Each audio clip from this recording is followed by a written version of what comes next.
Let's start. So last class हमने discuss किया था up to kinetic theory of gases. ठीक है, we have discussed up to kinetic theory of gases. We had discussed some postulates. ठीक है, we had also done one derivation. ठीक है, we had also done one derivation. Kinetic energy is equal to 3 by 2 PV, और this is also equal to 3 by 2 nRT. ठीक है, यहाँ तक हमने किया था।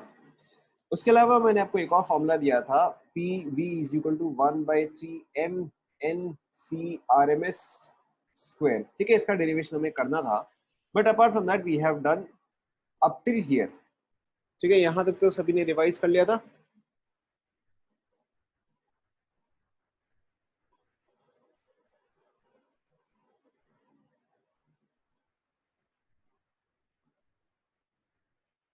ठीक है, सो विल कंटिन्यू। अब देखो, ये वाला फॉर्मूला जो है, all of this is valid for ideal gas. ठीक है, all of this is valid for ideal gas, so this should also be valid for ideal gas. ठीक है, एंड अगर आइडियल गैस कोई चीज है तो उसका पी वी का फॉर्मूला क्या आना चाहिए? If it is an ideal gas then P V should be equal to, correct, in that case your P V should be equal to N R T. ठीक है, तो अगर ये आइडियल गैस का इक्वेशन है, ठीक है, अगर ये आइडियल गैस का इक्वेशन है तो ये टर्म फिर equal to N R T आना चाहिए। Yes no? ठीक है, सो अब देखो, अब हम इस टर्म को कैसे चेक करते हैं कि इज दिस टर्म वैलिड और नॉट। इसके लिए आपको यहाँ पे हर एक टर्म का मतलब पता होना चाहिए। P is pressure, V is volume. ठीक है, अब देखो यहाँ पे M, N एंड CRMS का मतलब क्या है? CRMS you are already aware, this is RMS speed. This is RMS speed. ठीक है, आप हो सकता है कई बार देखो VRMS, ठीक है, आप हो सकता है कई बार देखो CRMS, दोनों का मतलब स्पीड ही है। ठीक है, now what is M and N? So small m is mass of, ध्यान देना आप यहाँ पे, small m is mass of one molecule, of one molecule. ठीक है, small m is not weight of gas present, small m is not mass, is not molecular mass, small m is mass of one molecule.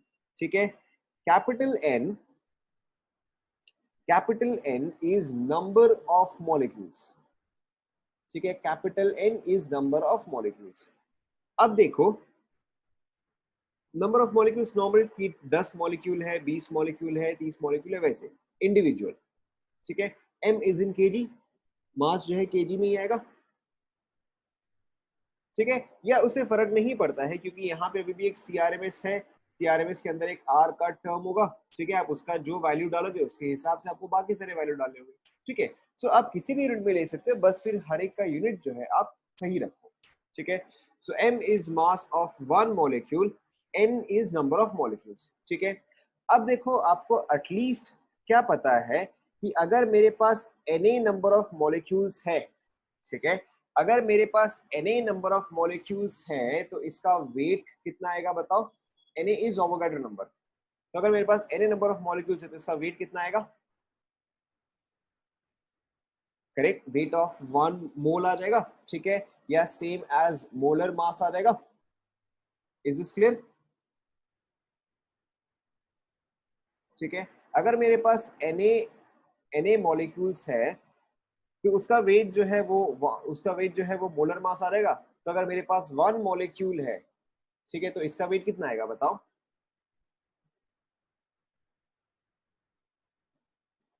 Correct, इसका wait आ जाएगा, मैं इसको M M नहीं लिख रहा हूँ, मैं इसको सिर्फ कैपिटल एम लिख रहा हूँ। ठीक है, I am only writing this as capital M, M M and M is same. ठीक है, तो ये क्या रहेगा? डिवाइड बाय एन ए आ जाएगा। Is this clear? ठीक है, एंड यहाँ पर यही स्मॉल m क्या रिप्रेजेंट करता है? Small m represents mass of one molecule, so mass of one molecule is basically molar mass divide by Avogadro number. यहाँ तक समझ में आया? ठीक है, तो अब देखो, फिर हम इसी में कंटिन्यू करते हैं। We will use this same formula and we are continuing with this. तो देखो क्या आ जाएगा, P V is equal to 1/3, एक साथ आप नोट करें ना, अभी आप पहले समझ लो। ठीक है, PV is equal to 1/3 mNCRMS²। ठीक है, m को मैं कैसे सब्स्टिट्यूट करूंगा, as capital M by NA। तो ये आपका क्या आ जाएगा, 1/3 into capital M by NA, this is M। ठीक है, into NCRMS², this is RMS। ये आएगा, देखो आप नोट बाद में कर लेना, पहले आप देखते जाओ, ये आएगा।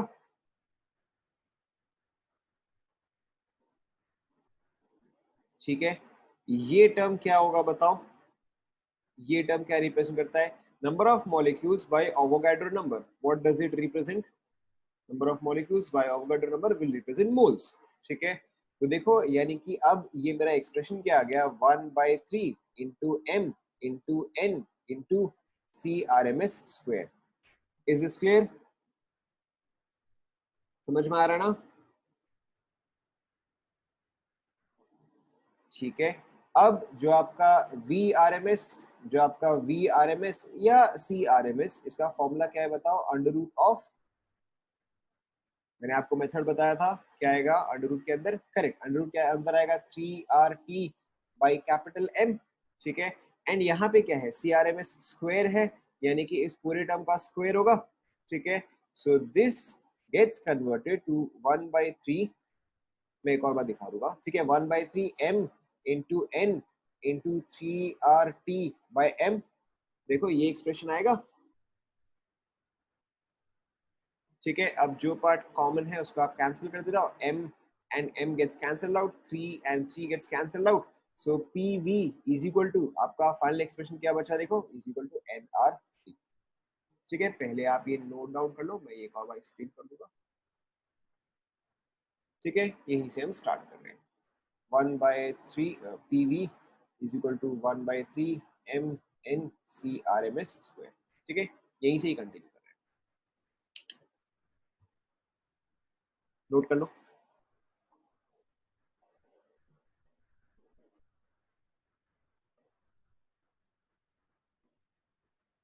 Yes, correct, this is to prove कि वो फॉर्मूला जो है वो फॉर्मूला वैलिड है या वो फॉर्मूला करेक्ट है।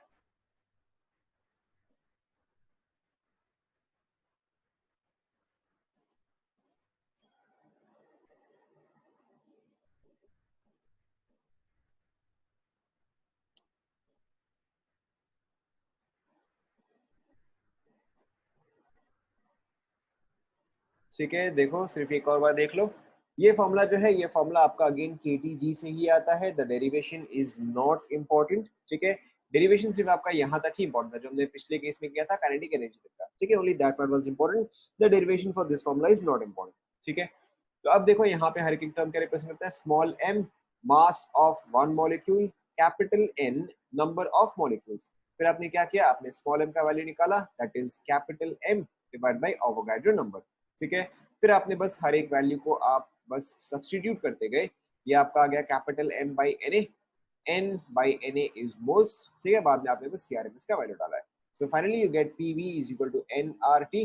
ठीक है, which means that this formula is valid as well as this formula is also valid। Complete हुआ ना सभी का? यहाँ पे देखो CRMS जो है या VRMS जो है, that is equal to under root of 3RT by M। बस वही चीज को मैंने सब्स्टिट्यूट किया है। ठीक है, क्लियर, आगे बढ़े। ओके, सो अब देखो इसके आगे you have to understand, you have to understand and remember couple of things. ठीक है, सबसे पहला जो मोस्ट कॉमन क्वेश्चन है यहाँ पे, ठीक है, that is on kinetic energy. तो काइनेटिक एनर्जी का जो हमने इक्वेशन लिखा है, काइनेटिक एनर्जी का जो हमने इक्वेशन लिखा है, दैट इज 3/2 PV। ठीक है, और that is also equal to 3/2 NRT। ठीक है, तो अब आप यहाँ पे देखो, अगर सपोज करो मैंने आपको ऐसा सिनेरियो दिया है, अगर सपोज करो मैंने आपको ऐसा सिनेरियो दिया है, yes CRMS is same as VRMS। ठीक है, जैसे कि जब आप स्पीड ऑफ लाइट लिखते हो, स्पीड ऑफ लाइट क्या होता है, तो C होता है ना। ठीक है, तो उसी तरह से ओके, सो यहाँ पे देखो कि आपका काइनेटिक एनर्जी जो है as per this equation depends on pressure volume. ठीक है, kinetic energy as per this equation depends only on temperature. ठीक है, मोल्स तो सिंपली कि कितने मोल्स ऑफ सब्सटेंस प्रेजेंट है, ठीक है। तो यहाँ पे there is a very common question,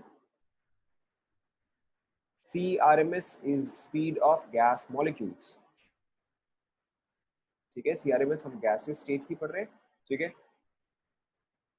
okay, so there is a very common question कि kinetic energy depends on what factors, ठीक है। तो अगर आप इस इक्वेशन में देखोगे तो काइनेटिक एनर्जी जो है वो PV पे डिपेंड कर रहा है, और अगर आप इस इक्वेशन में देखोगे तो काइनेटिक एनर्जी जो है वो T पे डिपेंड कर रहा है। तो यहाँ पे आपको एक सेंटेंस ध्यान में रखना है कि kinetic energy is only dependent, ठीक है। Kinetic energy of N ideal gas is only dependent on temperature, is only dependent on temperature, ठीक है। कहने का मतलब, अगर सपोज करो आपको ये दिया गया है कि द प्रेशर इज चेंज्ड, ठीक है, the pressure is changed but the temperature is not changed, ठीक है, the pressure is changed but the temperature is not changed, तो ऐसे केस में एज पर दिस क्या काइनेटिक एनर्जी चेंज करेगा, ठीक है। if the temperature is constant or if the temperature is not changed then the kinetic energy remains constant, ठीक है, kinetic energy remains constant. ये सेंटेंस आपको ध्यान रखना ही रखना है क्योंकि इसमें 100 बार सवाल आता है, ठीक है। फॉर एग्जांपल आपको एक क्वेश्चन दे देगा, ठीक है, कि the kinetic energy of 5 moles of helium at 300 Kelvin 300 Kelvin and 5 atmosphere is X if the pressure, एक ही बात है, if the pressure is doubled, ठीक है, keeping constant temperature, ये आप एग्जाम्पल लिख लो, keeping constant temperature, the new kinetic energy is, if only P is changed, ऐसा possible नहीं है, ठीक है। सिर्फ कोई भी एक चीज पे डिपेंड नहीं करता है, why, because see PV is equal to nRT, ठीक है। अगर आप कोई भी एक चीज चेंज करते हो, ठीक है, जैसे कि अगर आप प्रेशर चेंज कर रहे हो तो डेफिनेटली एटलीस्ट कुछ ना कुछ और अफेक्ट होगा ही होगा, ठीक है। या तो आप वॉल्यूम चेंज कर रहे हो, या तो आप टेम्परेचर चेंज कर रहे हो, या तो आप मोल्स चेंज कर रहे हो, ठीक है। सिर्फ एक चीज चेंज हो ऐसा पॉसिबल नहीं है, एटलीस्ट टू थिंग्स चेंज, ठीक है, एटलीस्ट टू थिंग्स चेंज, ठीक है। तो अब देखो यहाँ पे क्या दिया हुआ है, कीपिंग कांस्टेंट टेम्परेचर। अगर आपने टेम्परेचर कांस्टेंट रखा है तो काइनेटिक एनर्जी जो है वो भी आपका कांस्टेंट ही रहेगा। काइनेटिक एनर्जी कैसे कांस्टेंट रह रहा है, because see if pressure is increasing and temperature is constant, तो उसका मतलब क्या हो रहा है कि वॉल्यूम पार्ट जो है वो डिक्रीज हो रहा है, ठीक है। तो not only is kinetic energy dependent on pressure but it is also dependent on volume, ठीक है। तो या तो आपको प्रेशर वॉल्यूम दोनों का ही टर्म्स दिया गया होगा, ठीक है, या तो आपको प्रेशर वॉल्यूम दोनों का ही टर्म्स दिया गया होगा, ठीक है, या तो फिर आपको सिर्फ टेम्परेचर का टर्म दे देगा। आपको हमेशा इतना ही चेक करना है टेम्परेचर चेंज हो रहा है या नहीं। अगर नहीं चेंज हुआ तो इट रिमेन्स कांस्टेंट, ठीक है, जैसे कि इन this case the kinetic energy will remain constant eight x। Is this clear?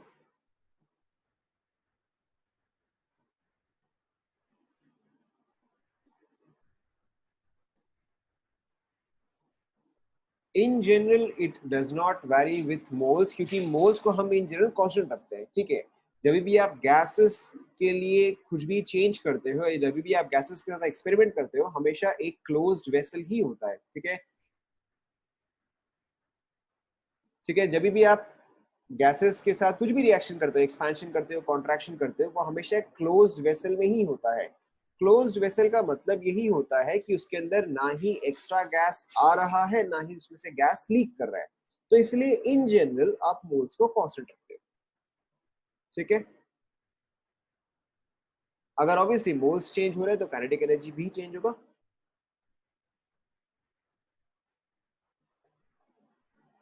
ठीक है।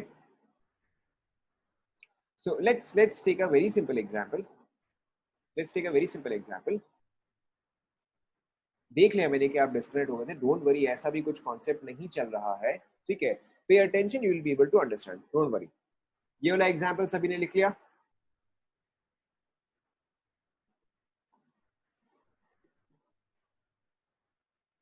लिख लो।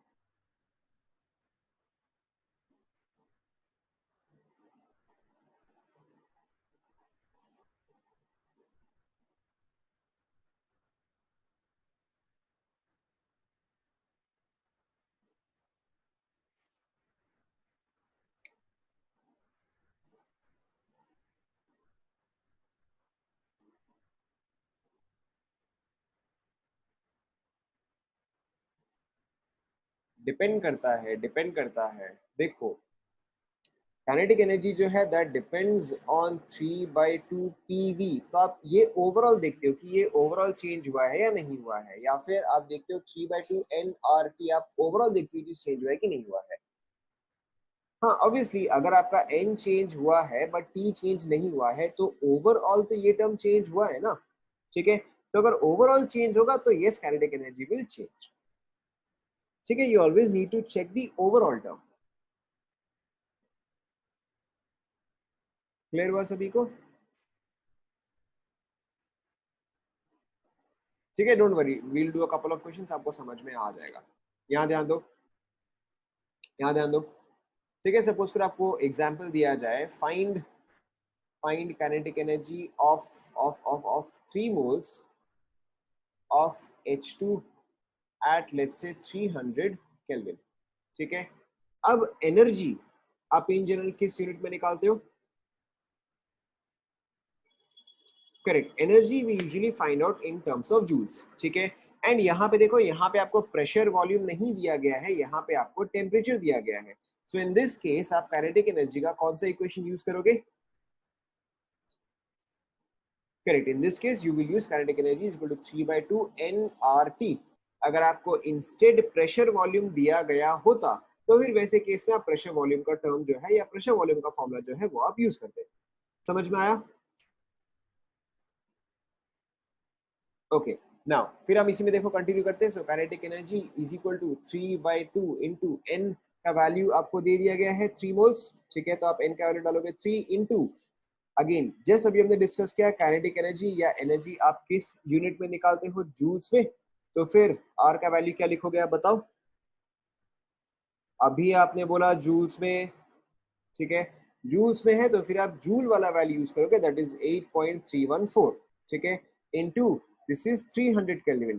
टेम्परेचर आप हमेशा केल्विन में ही लोगे, ठीक है। सो दिस इज इनटू 300, ठीक है। ऑब्वियसली हमने इसको लिखा यहाँ पे ऐसा है, लेकिन जब आप कैलकुलेशन करोगे you will write it as 25/3, ठीक है। सो आपका ये कितना आ रहेगा? This is 900 into 25, 900 into 25 divide by 2, ठीक है, जो भी इसका फाइनली वैल्यू आता है। Is this clear?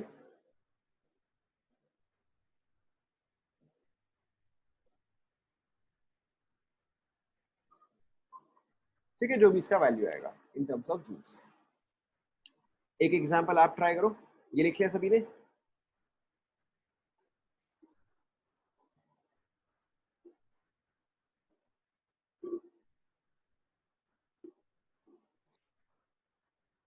ठीक है, एक क्वेश्चन आप ट्राई करो। फाइंड काइनेटिक एनर्जी ऑफ 12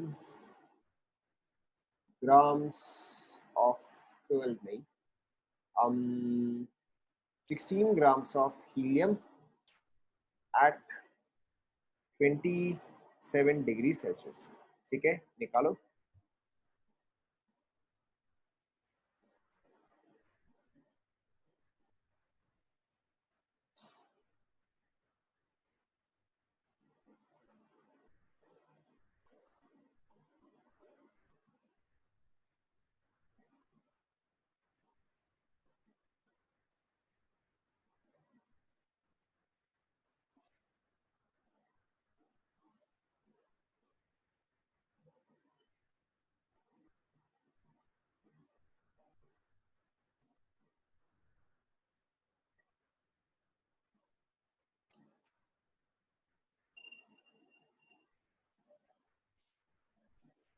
हुआ? चेक करें, सिंपल सा ही सवाल है। ठीक है, यहाँ पे आप ऑब्वियसली क्या यूज करोगे, kinetic energy is equal to 3/2 nRT। ठीक है, सो 3/2 इंटू मोल्स कितना आएगा, 4 आएगा। ठीक है, इंटू आर दैट इज 25/3। आपको अब आपको ये चीज समझ में आना चाहिए कि you should be writing 8.314।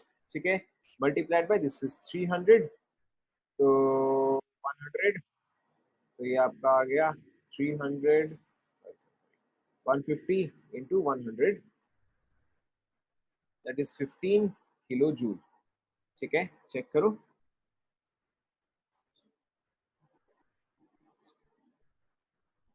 Is this clear to everyone?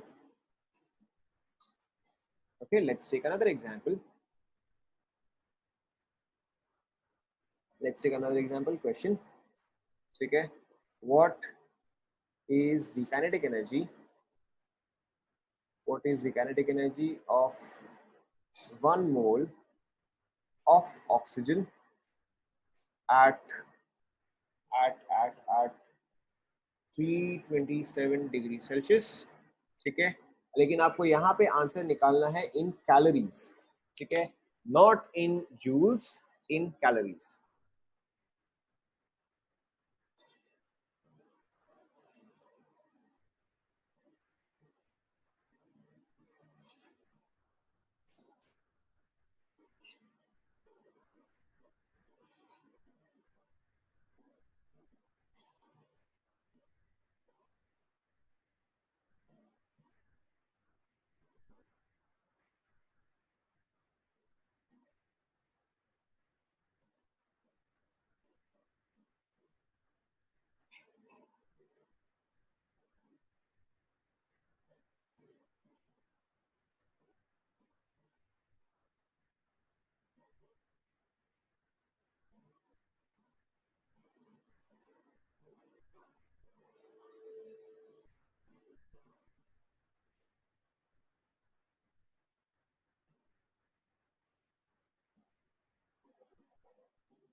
Check करें।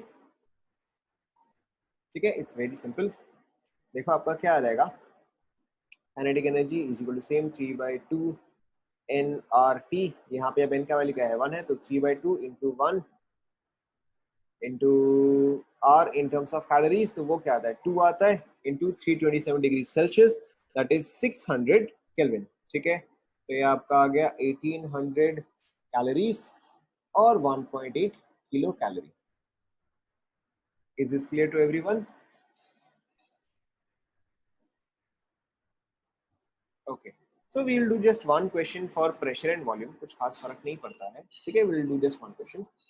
Find kinetic energy of N2 gas present at 2 bar pressure, ठीक है, and occupying 5 liters of volume। ठीक है, आंसर आंसर आप किस में निकालना चाहते हो, जूल्स में? ठीक है, so find the answer in joules.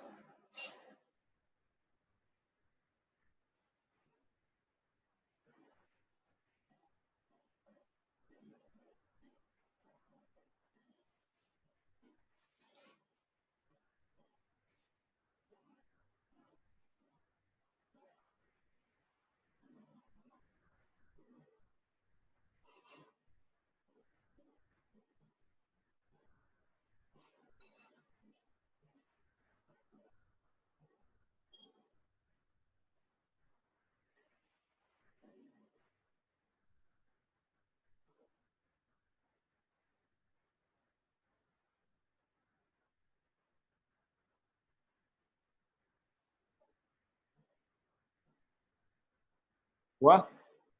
चलो, एक आंसर आया है 1500 joules। We have one answer 1500 joules। We have another answer A, this is B, B is 150 joules, C,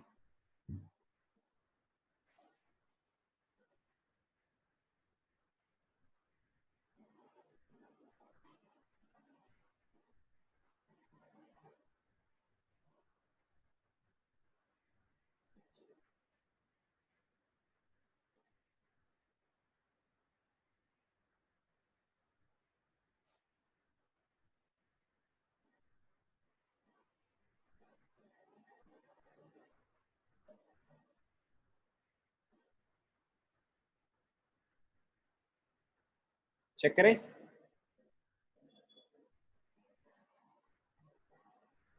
ठीक है, let's check. So in this case the formula that you have to use is kinetic energy is equal to 3/2। अब हम यहाँ पे obviously P V use करेंगे। ठीक है, आप चाहे तो यहाँ पे P V is equal to NRT से पहले एनआरटी निकाल सकते हो, but that is a waste of formula. ठीक है, आप डायरेक्टली यहाँ से भी निकाल सकते हो। So this will B 3/2। अब आप प्रेशर डायरेक्टली यहाँ पे 2 बार यूज नहीं करोगे, आपको इसको कन्वर्ट करना पड़ेगा इनटू पास्कल और न्यूटन पर मीटर स्क्वायर। ठीक है, उसके बिना आपका आंसर नहीं आएगा। सो 2 बार is 2 into 10 to the power 5 newton per metre square, ये आएगा। ठीक है, एंड अब अगर 5 लीटर है तो अगेन आप लीटर यूज नहीं कर सकते, आपको मीटर क्यूब यूज करना पड़ेगा। ठीक है, तो that is 5 into 10 to the power -3। Is this clear?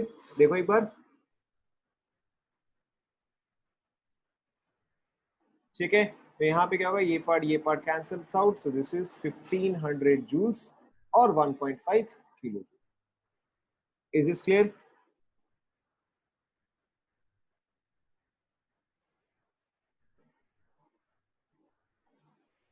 लिख लिया सभी ने?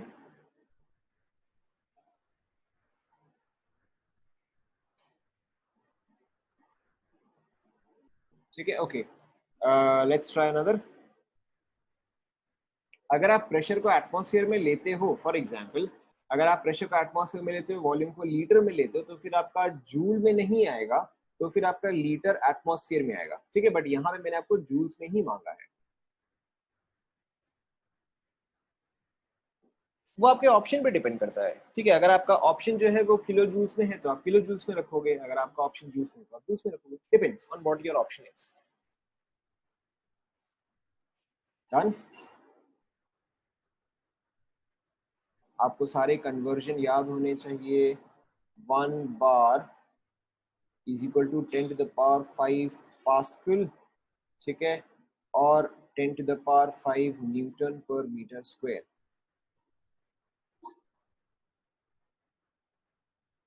मतलब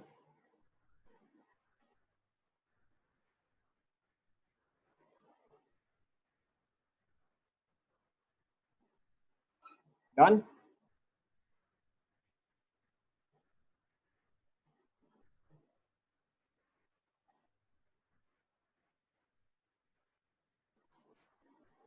okay, let's try another question. Question, at what temperature at what temperature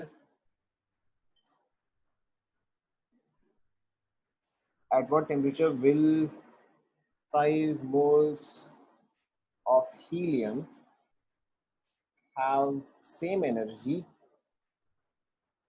आप तब से क्या कर रहे हो? अब आप पहले ये वाला क्वेश्चन लिख लो। At what temperature will 5 moles of helium have same energy? Same energy यानी कि यहाँ पे kinetic energy ही है। Have same energy as 5 moles of nitrogen at 27 degree Celsius. ठीक है, ट्राई करो।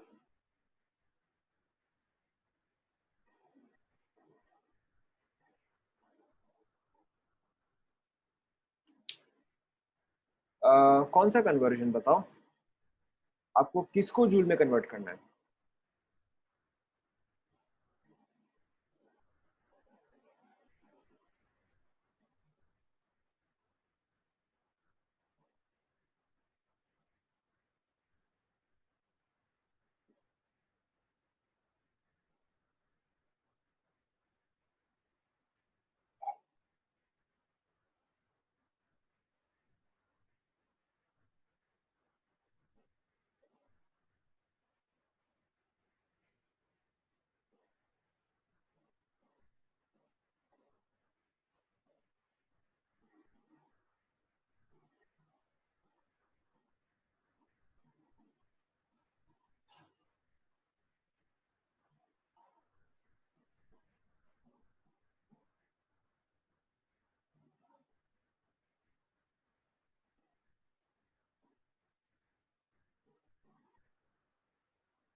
चेक करें, आई थिंक हो ही गया सबका।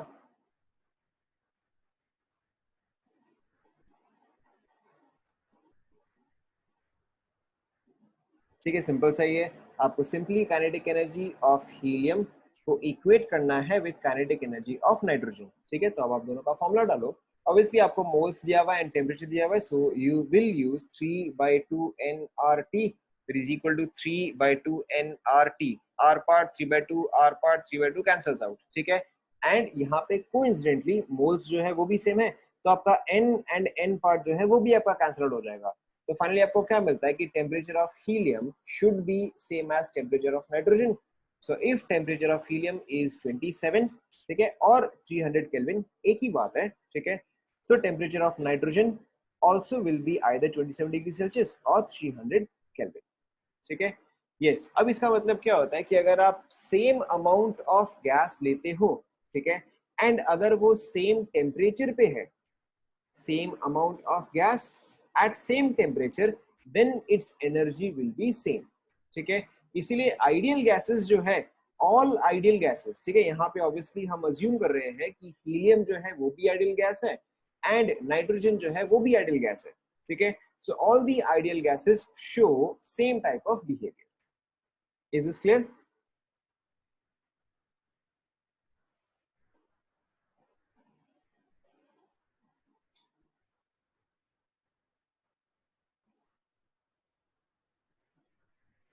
Litre atmosphere two joule.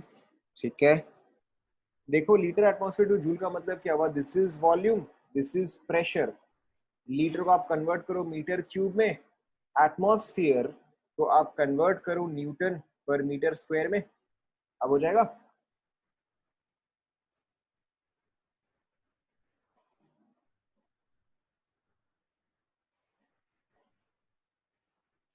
Okay, so moving on so after this we have to do one more thing. ठीक है, one more thing, this is called as Maxwell distribution.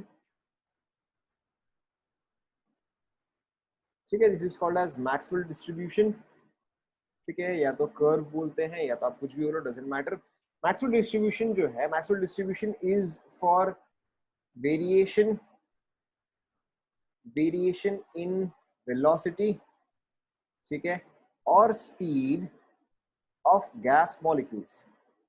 ठीक है, this is सिर्फ नाम बड़ा सा है, दिस इज वेरी सिंपल। ठीक है, सपोज करो कि आपका एक 100 मार्क्स का पेपर होता है। ठीक है, फॉर एग्जाम्पल मैंने आपको एक टेस्ट दिया, ठीक है, दैट इज फॉर 100 मार्क्स। अब अगर 100 मार्क्स का पेपर है, मैं यहाँ पे बताता हूँ कि this is number of students, this is number of students. अगर मैं एक ग्राफ बनाता हूँ number of students, this is 0 marks, this is 100 marks. ठीक है, अब आपको सिर्फ ये बताना है ज्यादा या कम। ठीक है, क्या ज्यादा स्टूडेंट्स के 100 मार्क 100 और 100 आएंगे या कम स्टूडेंट्स के 100 और 100 आएंगे? As a general observation. ठीक है, ऑब्वियसली अगर सपोज करो, लेट्स टेक द एग्जांपल कि 50 students are appearing the test. ठीक है, लेट्स से कि 50 students are appearing the test. So obviously 50 में से 50 स्टूडेंट्स जो है वो 100 मार्क्स नहीं लेकर आएंगे, काफी कम स्टूडेंट्स ही होंगे जो कि 100 और 100 लेकर आएंगे। ठीक है, so there will be very few students who score very high marks. समझ में आया? Yes, no? ठीक है, नाउ नेक्स्ट थिंग, अगेन आपको यही बताना है कि कम या ज्यादा। ठीक है, कितने स्टूडेंट्स के 0 आउट ऑफ 100 आएंगे? ठीक है, अगेन ये भी जो है, very few students will have very poor marks. समझ में आ रहा है ना सभी को? ठीक है, इन जनरल जो मार्क्स रहेगा वो समवेयर इन बिटवीन रहेगा।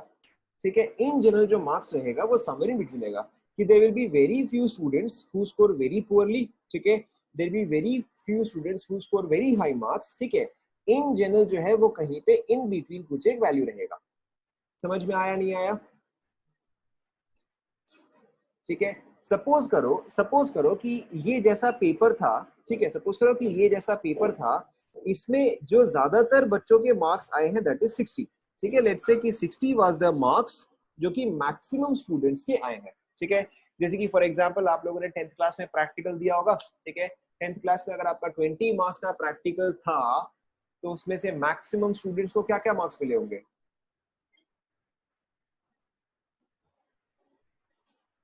ठीक है, मैक्सिमम लोगों को क्या मिलते हैं? अगर इंटरनल है तो स्कूल हमेशा क्या देता है? 18, 19, 20 देता है। Yes, no? ठीक है, ऑब्वियसली जीरो तो वो किसी को भी नहीं देते, ठीक है, अनटिल अनलेस किसी ने बहुत ज्यादा ही कुछ कर दिया हो। ठीक है, तो यहाँ पर भी देखो एग्जैक्टली वही है कि 18 मार्क्स जो है out of 20, very few students will be getting that. 17 तो और भी कम स्टूडेंट्स को मिलेगा। ठीक है, सो 18 is less, 20 is also less, 19 would be very common. समझ में आ रहा ना? ठीक है, तो ये ग्राफ भी एग्जैक्टली वही है कि very low marks is not common, very high marks also not common, in between somewhere is common. ठीक है, so let's say this was let's say test number 1। ठीक है, ओके, तो अब अगर आप टेस्ट नंबर 2 देते हो, ठीक है, but this paper is easy. ठीक है, now this paper is easy, तो जो मोस्ट कॉमन मार्क्स है वो 60 से ऊपर होगा या 60 से नीचे होगा? If test 2 is easier than test 1, ठीक है, तो जो मोस्ट कॉमन मार्क्स है वो ऑब्वियसली 60 से ज्यादा होगा। ठीक है, बट अगेन ठीक है, बट अगेन अगर इजी पेपर भी हुआ तो भी सभी स्टूडेंट्स के तो 100 नहीं आएंगे। ठीक है, और ना ही सभी स्टूडेंट्स के 0 आएंगे। ठीक है, so what you can say is still there will be some students who get 0। ठीक है, still there will be some students who get 100। ठीक है, बट अब एवरेज मार्क्स जो है वो 60 से आगे शिफ्ट होगा। समझ में आ रहा है ना सभी को? ठीक है, so this is the exact type of graph that is followed by gas molecules in motion. Yes, the average will be more than 60, the average will be more than 60। ठीक है, एंड ऑब्वियसली अगर एक difficult paper हुआ तो average जो है वो 60 से कम हो जाएगा। Yes, no? ठीक है, तो यही एग्जैक्ट ग्राफ है जो कि गैसेस फॉलो करते हैं इन टर्म्स ऑफ स्पीड। ठीक है, this is the exact same graph that gases follow in terms of speed. In terms of speed क्या होगा कि आपका एक्स एक्सिस में जो है दैट इज स्पीड। ठीक है, वाई एक्सिस में जो है that is number of gas molecules. बस नंबर ऑफ गैस मॉलिक्यूल्स के जगह फ्रैक्शन ऑफ गैस मॉलिक्यूल्स होता है। ठीक है, इसको हम आगे देखेंगे, अभी के लिए आप यही अज्यूम करो this is number of gas molecules. ठीक है, सो अगेन आपको यही बताना है लेस या मोर। ठीक है, so how many molecules would have very low speeds? Correct, less. How many molecules would have very high speeds? Also less. ठीक है, तो आपका ग्राफ किस तरह से होना चाहिए कि there will be very few molecules with very low speeds. ठीक है, there will be very few molecules with very low speeds and there will be very few molecules with very high speeds. तो आपका graph जो है वो कुछ इस तरह से होगा। चेक करो, सभी को समझ में आ रहा है ना? ठीक है, एंड अगर मैं टेम्परेचर इंक्रीज करता हूं, ठीक है, if I increase the temperature and again देखो आपको ऑलरेडी पता है, देखो ध्यान दो। ठीक है, if I increase the temperature kinetic energy is equal to 3/2 nRT। So if I increase the temperature the kinetic energy should increase. Yes, no? और अगर काइनेटिक एनर्जी इंक्रीज कर रहा है, गैस मॉलिक्यूल्स वैसे का वैसा ही है, तो वेलोसिटी क्या करना चाहिए? correct, the velocity should also increase. ठीक है, now still there will be very few molecules that are at very low speeds, there will be very few molecules that are at very high speeds जो in general speed होगा, however वो क्या करेगा, वो value जो है वो increase कर जाएगा। ठीक है, so this is at T2 temperature। ठीक है, this is at T1 temperature and T2 temperature is greater than T1 temperature। ठीक है, एक और बार आप ग्राफ समझो, हम यहाँ पे क्या रिलेट कर रहे हैं? We are trying to relate, ठीक है, we are trying to relate velocity of molecules. ठीक है, and how many molecules possess that velocity. ठीक है, तो this is fraction of molecules, this is speed. कोई भी टेम्परेचर पे, ठीक है, कुछ भी टेम्परेचर हो, doesn't matter, any temperature above absolute zero, kinetic energy is equal to 3/2 nRT। ठीक है, यानी कि जब तक टेम्परेचर जीरो नहीं है, जब तक टेम्परेचर जीरो नहीं है तब तक काइनेटिक एनर्जी भी कुछ ना कुछ तो वैल्यू होगा। ठीक है, अगर टेम्परेचर जीरो नहीं है तो काइनेटिक एनर्जी का कुछ ना कुछ तो वैल्यू होगा। And if kinetic energy is equal to half M V square, अगर ये पॉजिटिव है या इसका कुछ भी वैल्यू है तो ऑब्वियसली इसका भी कुछ ना कुछ तो वैल्यू होना ही चाहिए, करेक्ट। तो उसी तरह से देखो, so they will be very few molecules that have very low speeds, ठीक है, they will be very few molecules that have very high speeds. In general जो वेलोसिटी है वो समवेयर इन बिटवीन होगा, ठीक है। एंड अगर आप टेम्परेचर इंक्रीज करते हो तो नेचुरली आप काइनेटिक एनर्जी भी इंक्रीज कर रहे हो, यानी कि आप वेलोसिटी भी इंक्रीज करोगे। सो अगर वेलोसिटी इंक्रीज करेगा which was same as marks, ठीक है, तो ये पूरा का पूरा ग्राफ क्या करना चाहिए, टुवर्ड्स द राइट शिफ्ट होगा। क्यों? क्योंकि speed is increasing towards the right. समझ में आया?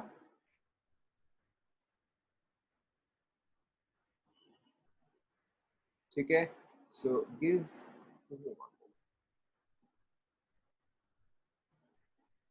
ठीक है। सो अब आप ये वाला ग्राफ बना लो, ठीक है, ड्रॉ दिस ग्राफ, बट मैं इसको एक और बार ढंग से बना रहा हूँ, तो आप ये दूसरा वाला ग्राफ बना लो, ठीक है, मैं इसको ढंग से बना रहा हूँ वापस से।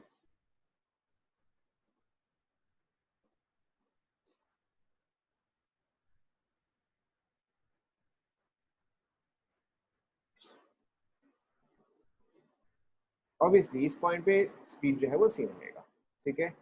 सो this is speed, this is D N, ठीक है। डी एन रिप्रेजेंट करता है फ्रैक्शन, फ्रैक्शन ऑफ मॉलिक्यूल्स।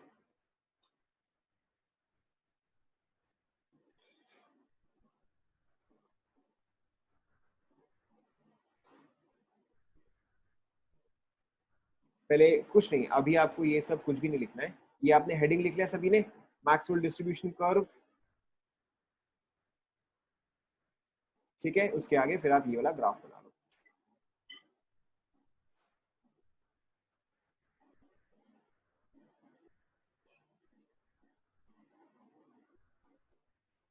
अरे उससे क्या फर्क पड़ता है, उससे कोई फर्क नहीं पड़ता।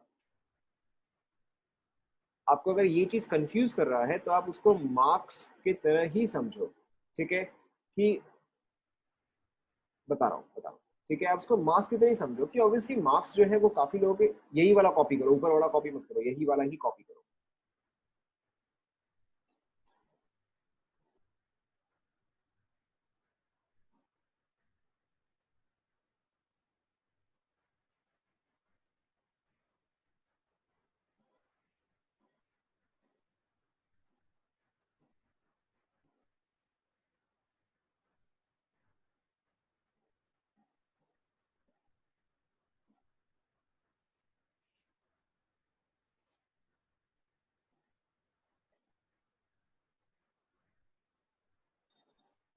लिख लिया?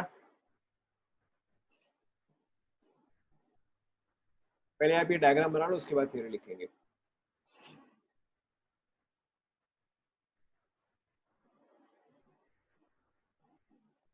पहले आप लिख लो, उसके बाद हम डिस्कस करेंगे।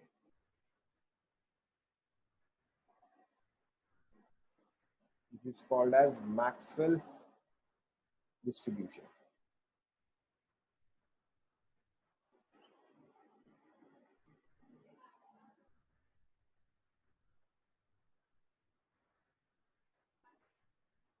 dn, dn is fraction of molecules।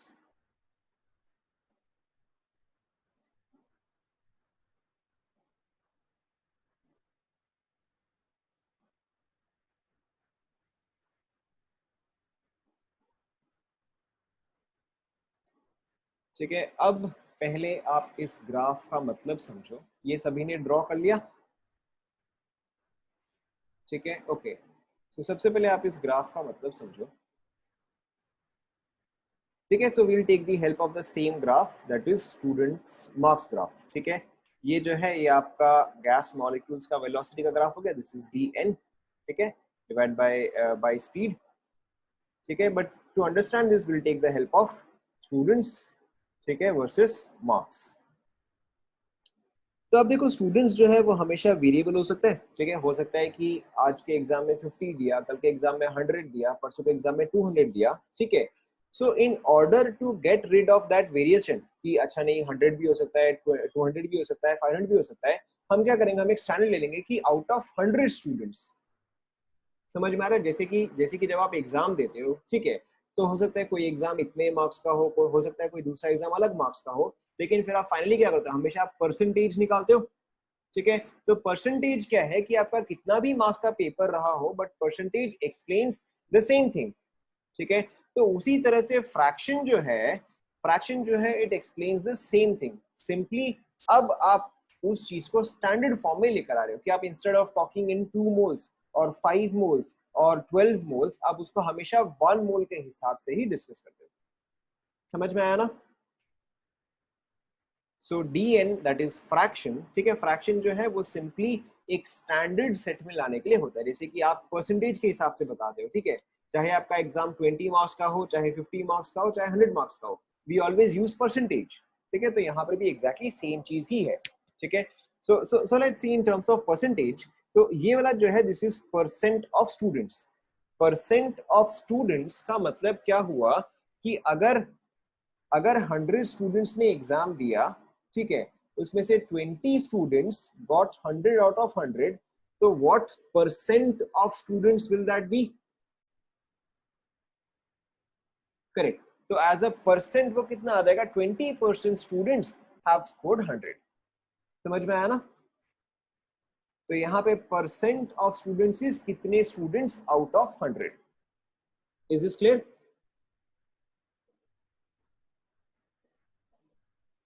ठीक है। तो अब देखो, सपोज करो कि आपका ग्राफ जो है that is may be something like this, ठीक है, लेट्स से, and this value is let's say 100, ठीक है, let's say this value is 40, ठीक है। तो अब कौन सा मार्क्स है जो कि मैक्सिमम परसेंट ऑफ स्टूडेंट्स लेकर आए हैं? करेक्ट, आपको दिख रहा है मैक्सिमम परसेंट का वैल्यू क्या हुआ, ये हुआ, ठीक है। मैक्सिमम परसेंट कौन सा हुआ, ये वैल्यू हुआ, क्योंकि आपको y का मैक्सिमम वैल्यू देखना है। अगर आपको मैक्सिमम परसेंट ऑफ स्टूडेंट निकालना है तो आपको y का मैक्स वैल्यू निकालना है। तो मैक्स वैल्यू कहाँ पे आया, ये वाला वैल्यू है विच इज इक्वल टू 40, ठीक है। अच्छा, अब अगर आपको ये निकालना है, अब अगर आपको ये निकालना है कि हाउ मेनी स्टूडेंट्स, ठीक है, कि how many students have scored above 80, how many students have scored above 80, तो फिर आप कैसे करोगे? आप ये देखोगे कि अच्छा ठीक है 80 हो सकता है यहीं पे कहीं पे होगा, ठीक है, दिस इज लेट्स से 80, तो इसके ऊपर जितने भी हैं, ठीक है, या इसके आगे जितने भी हैं, those have all scored above 80, yes no? ठीक है, समझ में आ रहा है ना? ठीक है। तो अगर आपको निकालना है कि how many students have scored above 80, तो आप क्या निकालोगे, आप इस चीज का एरिया निकालोगे, ठीक है। You will find out the area enclosed in this curve, ठीक है। अच्छा, let's say you have to find out how many students scored between how many students scored between 20 and 40, between 20 and 40। तो वैसे case में आप क्या करोगे कि हो सकता है 20 यहाँ कहीं पे होगा, ठीक है, तो 20 एंड 40 के बीच का कौन सा होगा, ये वाला पोर्शन होगा। समझ में आ रहा है ना?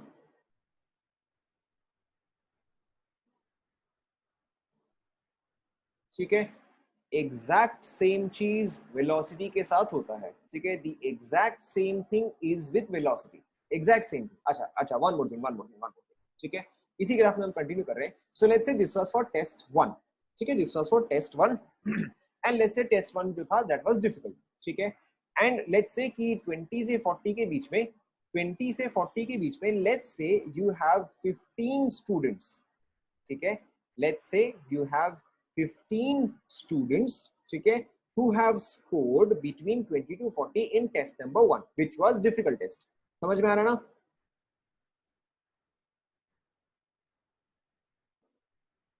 ठीक है, okay, so now the same students have given test number 2 which was easy, the same students have given test number 2 which was easy, ठीक है। तो अब इस केस में आपका ग्राफ जो है वो कैसे शिफ्ट करेगा, ग्राफ जो है वो कुछ ऐसे शिफ्ट करेगा, यस नो? ठीक है, अब ठीक है, अब आप ग्राफ भूल जाओ, आप ग्राफ भूल जाओ, अब अपने कॉमन ऑब्जर्वेशन या अपने एक्सपीरियंस से खुद ही बताओ, ठीक है, कंपेयर टू टेस्ट 1, ठीक है, कंपेयर टू टेस्ट 2। आप टेस्ट 2 का रिजल्ट कंपेयर कर रहे हो विद टेस्ट 1, पिछले टेस्ट से आप कंपेयर कर रहे हो।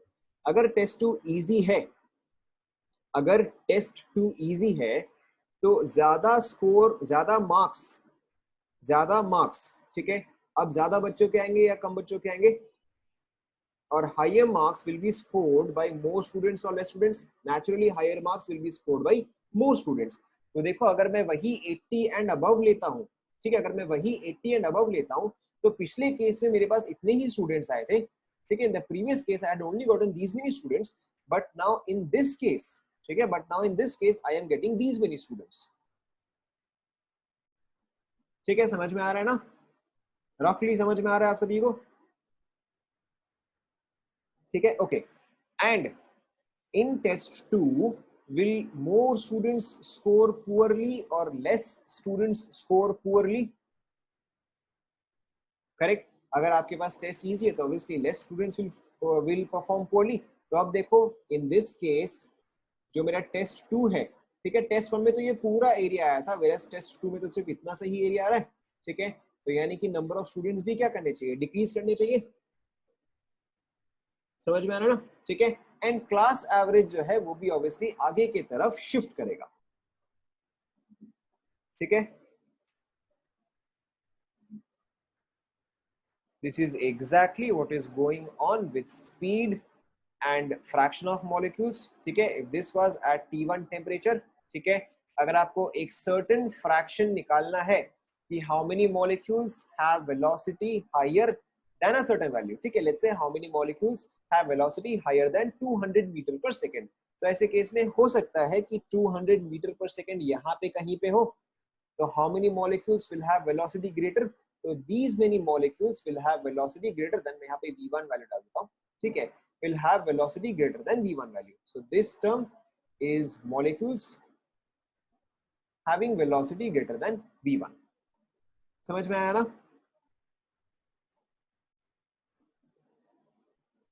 ठीक है, how many molecules will have velocity between v2 and v3, तो वैसे केस में let's say that this value is v2, let's say this value is v3, so how many molecules have in between, तो इसके बीच का जो भी area आएगा, ठीक है, so this area represents fraction of molecules having velocity between v3 and v2। समझ में आ रहा है ना?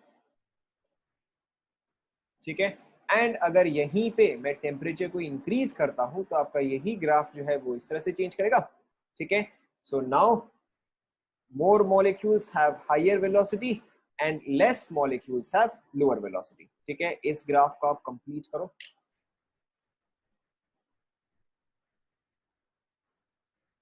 ठीक है, ये ग्राफ आपको करने की जरूरत नहीं है, you can skip this graph. ठीक है, आपको यही ग्राफ करना है। दिस इज नॉट, आपने फिजिक्स में इंटीग्रेशन कर लिया क्या? तो एरिया अंडर द ग्राफ वैसे ही आता है। ठीक है, इंटीग्रेशन क्या रिप्रेजेंट करता है, integration from A to B by D X क्या रिप्रेजेंट करता है, area under the curve from X is equal to A to X is equal to B. ठीक है, तो इस चीज का एरिया जो है वो इंटीग्रेशन से ही आता है।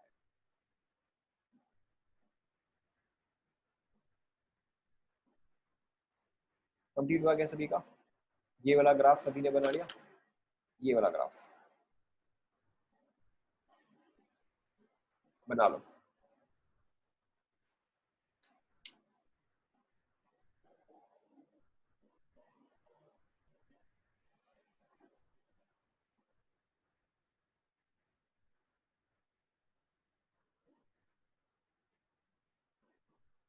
ये वाला, दिस इज 1, दिस इज 2, आपको 2 नहीं बनाना है, आपको सिर्फ 1 ही बनाना है।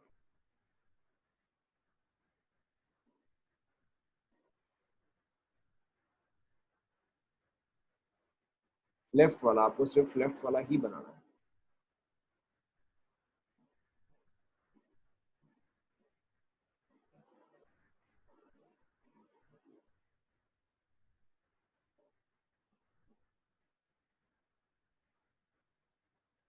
Yes, area gives fraction of molecules. आप V1 V2 V3 लिख लो ना।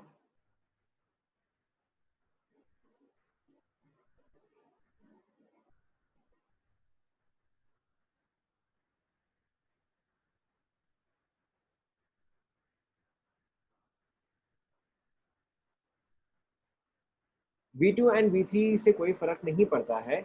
आप यहाँ पे जो मैंने यहाँ पे इसके अलावा जो लिखा है वो आप ध्यान दो कि V2 एंड V3 के बीच का जो एरिया है, V2 एंड V3 के बीच का जो एरिया है वो क्या रिप्रेजेंट करता है?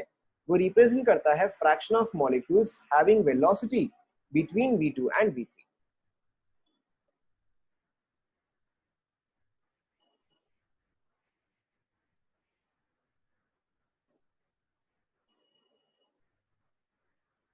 इन जनरल यस, ठीक है, इन जनरल, क्योंकि सेकेंड केस में वेलोसिटी हायर है, ठीक है, तो ऑन एन एवरेज सबका वेलोसिटी जो है वो हायर होना चाहिए।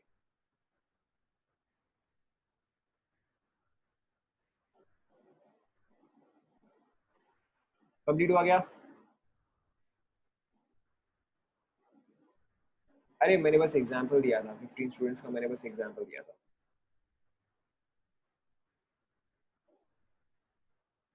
डन।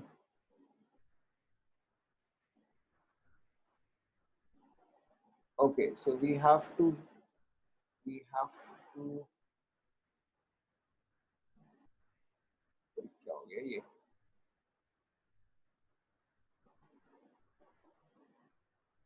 ठीक है, मुझे नहीं पता क्या हुआ इसका। So we have to do one more thing.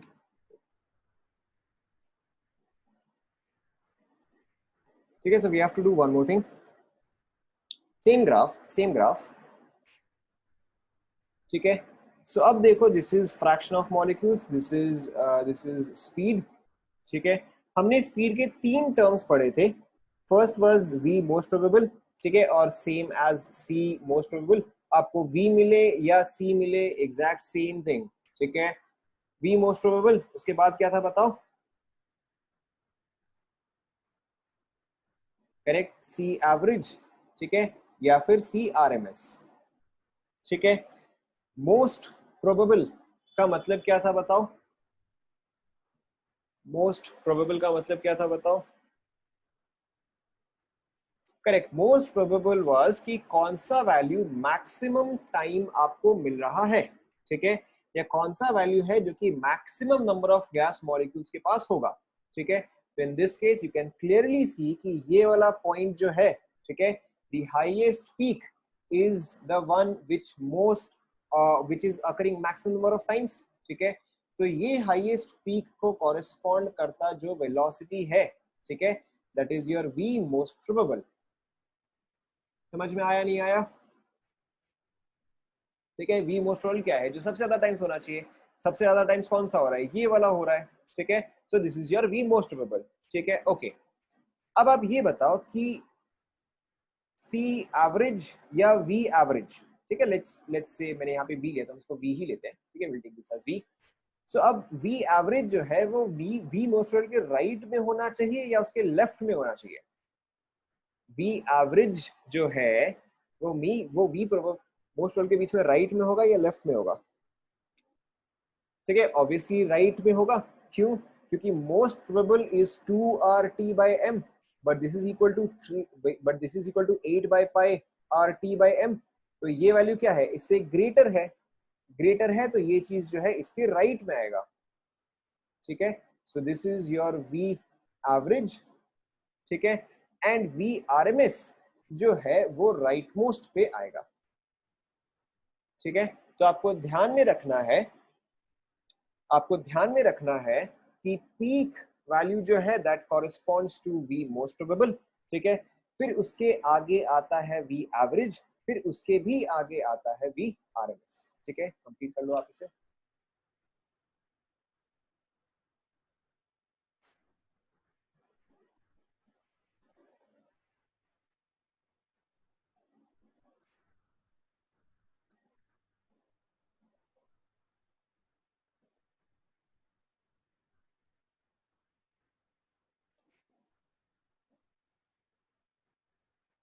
देखो, वी मोस्ट प्रोबेबल ठीक है, इज वो वैल्यू जो कि मैक्सिमम टाइम आ रहा है।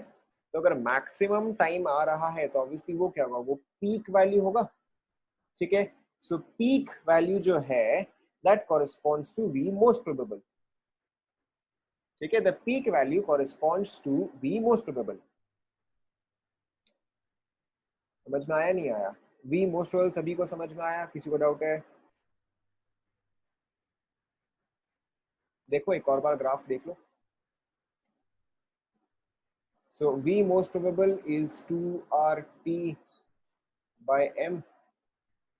V average is equal to 8 by pi RT by M, and V RMS is under root 3RT by M.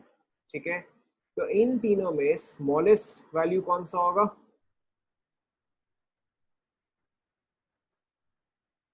Obviously V most probable जो है वो स्मॉलेस्ट वैल्यू होगा। लार्जेस्ट वैल्यू कौन सा होगा? करेक्ट, लार्जेस्ट जो है वो V RMS होगा।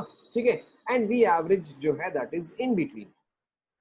Okay, so let's say now you have a graph. This is fraction of molecules, this is velocity, this is your Maxwell distribution, this is, let's say this is point A, this is point B, this is point C, this is point D, this is point E, this is point F. ठीक है, अब इसमें से कौन सा point है जिस जो कि मैक्सिमम टाइम हो रहा है? ठीक है, ऑब्वियसली जो पीक वैल्यू है वही मैक्सिमम टाइम हो रहा है। ठीक है, तो यानी कि जो भी वैल्यू आपका मैक्सिमम टाइम हो रहा है that is your V most probable. समझ में आया ना? ठीक है, वी एवरेज जो है वो वी मोस्ट प्रोबेबल के आगे आएगा। ठीक है, so this is your V average, and we R M S जो है वो इसके भी और आगे आएगा। So this is V R M S. Is this clear to everyone? ठीक है, एंड ऑब्वियसली अगर आप टेम्परेचर इंक्रीज करते हो तो ये ग्राफ जो है this graph should shift forward. ठीक है, this graph should shift forward. Let's say I am renaming this, let's say I am renaming this, this is G, this is H, this is I, this is J, this is K। तो अब नया V most probable कौन सा आएगा? Obviously अब I जो है that is your new V most probable. ठीक है, J जो है that is your new V average, K जो है that is your new V RMS। ठीक है, हाउएवर आप तीनों को कभी भी कंपेयर नहीं करते हो, आप जनरली हमेशा सिर्फ V मोस्ट प्रोबेबल को ही कंपेयर करते हो। ठीक है, you only compare usually one thing. ठीक है, तो ऐसे केस में आपको सिंपली क्या चीज याद रखना है कि आपका V मोस्ट प्रोबेबल जो है दैट इज इंक्रीज। ठीक है, this is V most probable dash और न्यू। आपको हमेशा एक ही चीज मेंशन करना होता है, V most probable dash is greater than V most probable. ठीक है, कंप्लीट कर लो। ऑब्वियसली अगर आप टेम्परेचर और भी इंक्रीज करते जाओगे तो आपका ग्राफ जो है वो ऐसे शिफ्ट होता रहेगा।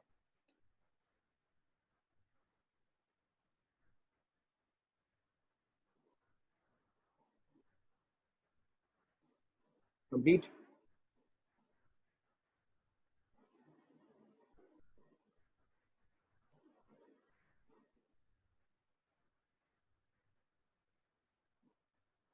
मेल्टिंग पॉइंट कहां से आ गया? ऑलरेडी गैसेस है। अच्छा, most probable, yes yes yes yes yes, देख लिया? यहां तक बना लिया आप सभी ने? ठीक है, फिर आप कुछ पॉइंट्स लिखो। Yes, we will discuss that. कुछ पॉइंट्स लिखो आप। ठीक है, हम ग्राफ के ऊपर ही पॉइंट्स लिख रहे हैं, कुछ आप पॉइंट्स लिखो। First point,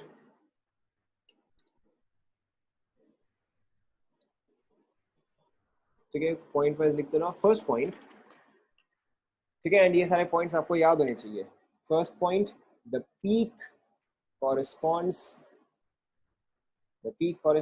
to the most probable.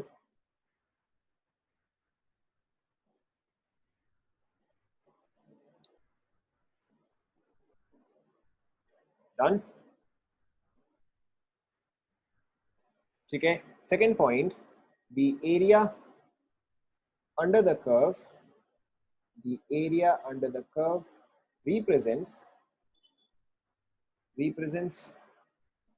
fraction of molecules having speed between 0 to infinity, ठीक है। The area under the curve represents the fraction of molecules having speed between 0 to infinity.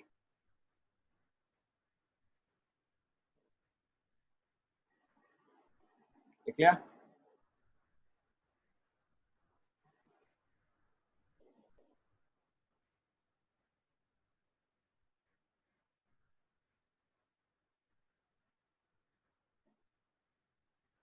ठीक है। Next point is very important, ठीक है, ये आपको हमेशा याद रहना चाहिए।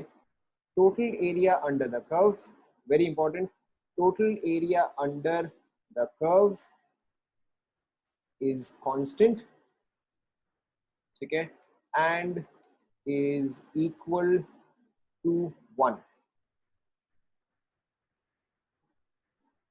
having speed between 0 to infinity, मतलब 0 to infinity,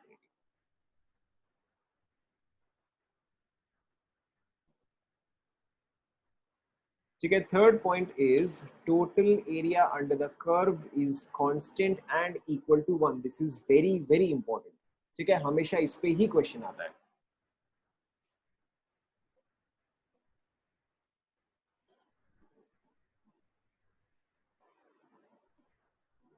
देख लिया?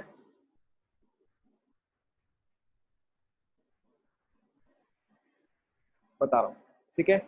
अब देखो y is this always equal to 1, जहां पे हमने मोल कॉन्सेप्ट किया था, yes you have to write this points, good morning, जाग जाओ, लिखना है, ठीक है, बताओ।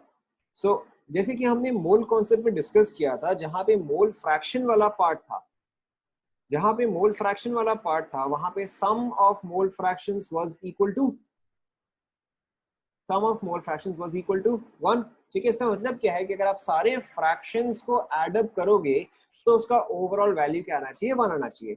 In exactly the same way, ठीक है, in exactly the same way यहाँ पे ये सारी चीज क्या रिप्रेजेंट कर रहे हैं, all of these represents fraction of molecules, इसलिए मैंने वहां पे हर बार क्या लिखा था, फ्रैक्शन ऑफ मॉलिक्यूल्स। तो जब आप सारे फ्रैक्शन को एड अप करोगे तो उसका ओवरऑल वैल्यू क्या आएगा, 1 आएगा। Is this clear? ठीक है। तो इसके वजह से ही since the area under the curve is fixed, ठीक है, अब देखो इसकी वजह से ही since the area under the curve is fixed, इसकी वजह से आपका ग्राफ जो है वो इस तरह से शिफ्ट होता है। कहने का मतलब if this is the graph at T1 temperature, ठीक है, then this will be the graph at T2 temperature, this will be the graph at T3, this will be the graph at T4, ठीक है। ऐसा क्यों हो रहा है? क्योंकि देखो जैसे जैसे आप टेम्परेचर का वैल्यू इंक्रीज करते जा रहे हो, मैक्सिमम वेलोसिटी जो है वो इंक्रीज करता रहेगा, यस नो, जैसे जैसे आप टेम्परेचर इंक्रीज करते जा रहे हो मैक्सिमम वेलोसिटी जो है वो इंक्रीज करता रहेगा, ठीक है। अगर मैक्सिमम वेलोसिटी इंक्रीज करता जाएगा, मिनिमम तो फिक्स्ड है 0, ठीक है, मिनिमम तो फिक्स्ड है एट 0। तो अगर, क्या नहीं समझ में आया, अगर आप टेम्परेचर इंक्रीज करते जा रहे हो तो काइनेटिक एनर्जी इंक्रीज करता रहेगा, यानी कि वेलोसिटी भी क्या करता रहेगा, इंक्रीज करता रहेगा,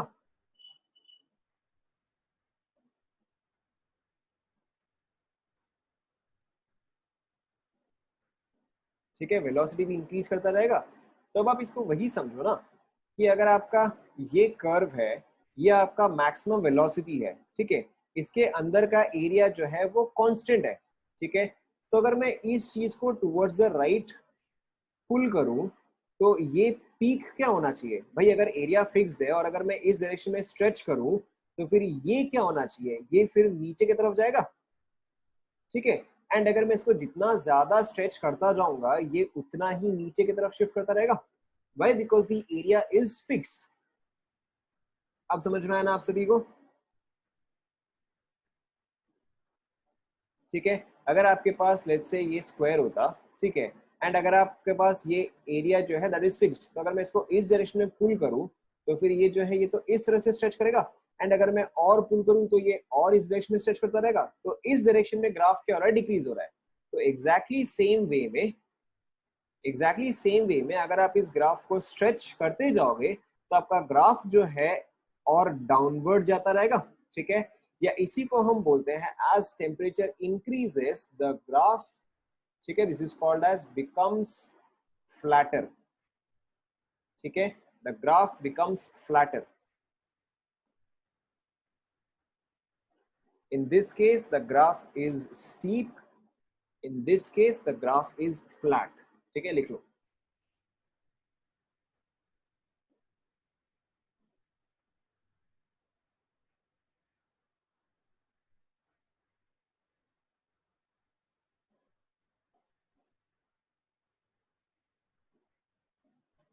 नहीं, यहाँ पे प्रोपोर्शनल नहीं है, नो। प्रोपोर्शनल का मतलब होता है हमेशा डायरेक्टली, प्रोपोर्शनल का मतलब होता है हमेशा directly. It is dependent yes, but directly proportional ऐसा जरूरी नहीं है। अगर आपको ये ग्राफ का एक्चुअल इक्वेशन दिया होता तब आप इसका स्लोप निकाल सकते थे, अभी आपको ग्राफ का स्लोप वगैरह नहीं निकालना।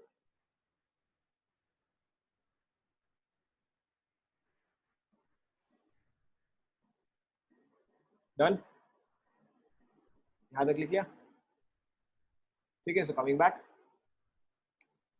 We have to mention one more point, ठीक है। as temperature increases as temperature increases graph becomes flat, yeah, graph becomes flatter, as temperature increases graph becomes flatter,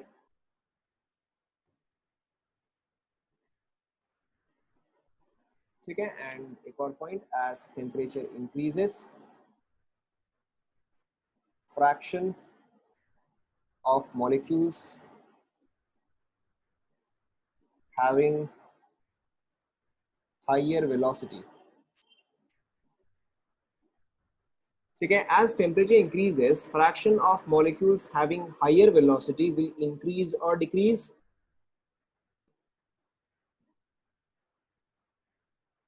ठीक है। और इन अदर वर्ड्स अगर एग्जाम इजी है तो on an average marks बढ़ेंगे या घटेंगे, मार्क्स बढ़ेंगे, ठीक है। So as temperature increases fraction of molecules having higher velocity increases where as fraction of molecules having low velocity decreases, ठीक है। आपको एक ही चीज कितनी बार करवाऊं, ये रहा, देखो हमने ये ग्राफ ऑलरेडी कर लिया, ठीक है। देखो ये वाला ग्राफ था, आ गया, ये वाला ग्राफ था जहां पे आपके पास टेम्परेचर लोअर था, इन that case only these many particles had high velocity, ठीक है।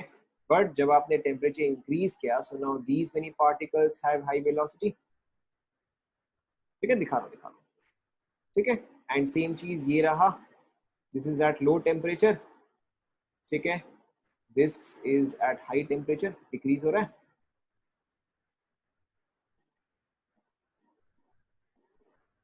देख लो।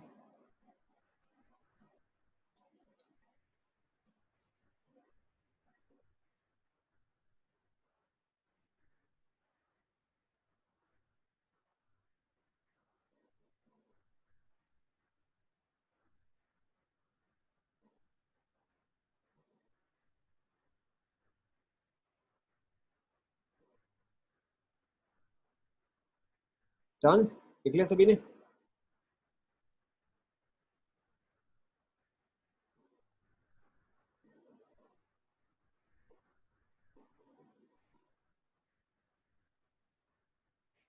अगर आप टेम्परेचर इंक्रीज करोगे तो यानी कि गैस मॉलिक्यूल्स का एनर्जी जो है वो भी इंक्रीज करेगा, ठीक है। एंड अगर ऑब्वियसली एनर्जी इंक्रीज कर रहा है so now they will have higher velocities,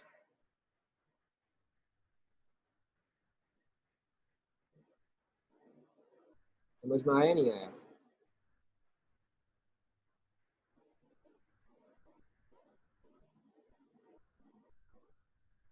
बस वही है।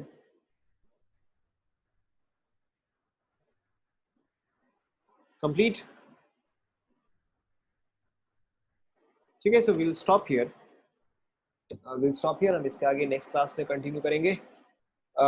Your homework, is to read the NCERT. ठीक है,